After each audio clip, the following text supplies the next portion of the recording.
Точно е дека ги враќаме парите.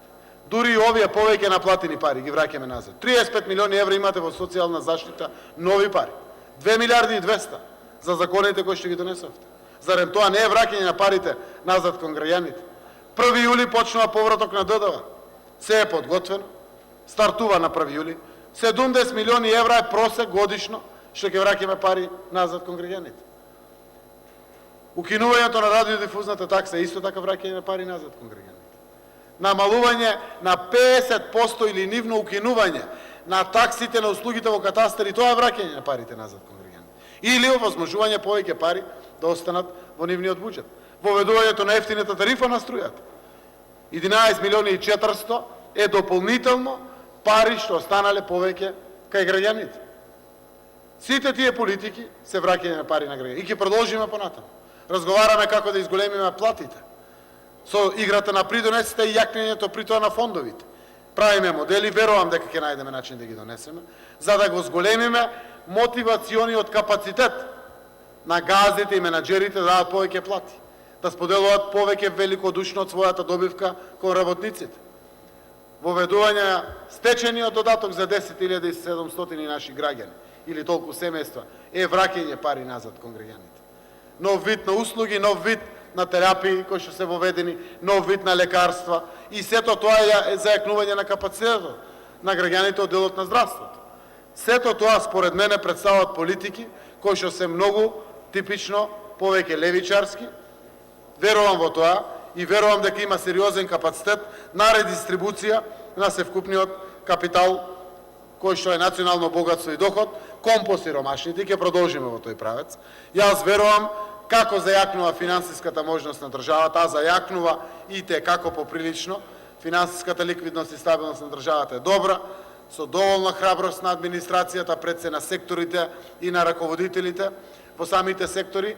Јас сум убеден дека ќе бидеме уште поспособни за посериозна редистрибутивна моќ према по-сиромашните, по-ранливите во државата, заради тоа што таму е сиромашнијата која што не е незгодна на сите, која што чувствуваме сите во државата и во која што имаме дури и морална одговорност на нејзино работење.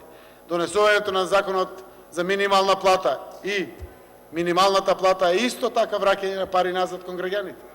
Јас верувам дека ќе се допостигне договорот помеѓу министерот за финансии и труд и социјална политика со коморите и пред се со текстилните работници и кожарската индустрија, заедно со тие моделите што ги правиме за придонесите, за да зголемиме платата сега на 13.000 денари, па ако може и поголема од минималната плата.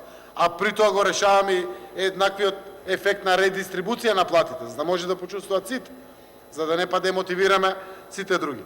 Така да, во делот на она што значи цена на нафта, акцизите, давачките кои што се внатре, навистина направивме доста. Можам уште еднаш да ги реафирмирам мерките, верувам ќе дојдат како законски решенија. Донесовме одлука и се откажавме од 3.700.000 евра во буџетот, со тоа што од 18% на 5% го паднавме данокот на додадена вредност на топлинската енергија. Точно само за Скопје за сега, но верувам дека и во Битола ќе се развива понатаму. За 3.700.000 евра точно се откажавме со ова мерка. И тоа во буџетот, во ребалансот ќе го видите. Намалено се откажавме. Можевме да направиме некои популистички мерки со тоа. Дополнително се откажавме за да мотивираме и заради екологија, и заради тоа што овој енергенс постои. И понатаму исто така ќе продолжиме преку ваквите мерки да мотивираме и нови инвестиции во производство на електрична енергија и топлинска енергија за другите делови на Скопје. Покрај за Битола веруваме и дека и други градови. Истовремено донесовме одлука да го намалиме данокот на додадена вредност на друг енергенс, гасот, природниот газ, од 18 на 5%. Ги објавив двете мерки пред 10 дена, заедно со дел од министрите, заедно дел со граѓанските организации, со коморите, и сите тоа го поддржуваат. Тоа значи конкретни мерки кои што да, се рефлектираат во буџетот, но можеме да го направиме тоа заради тоа што е стабилен буџетот. И генерално се однесува за сите. За сите. Сакаме гасот повеќе да се користи, сакаме топлинската енергија повеќе да се користи, и заради тоа што е еколошки енергенс, и заради тоа што е поекономичен енергенс од другите енергенси. За поголем дел од нив веднаш, за еден поголем дел, за еден помал дел што останува во периодот кој што доаѓа ќе биде гасот и топлинската енергија дефинитивно уште поевтин енергенс од сега какви што се состојбите.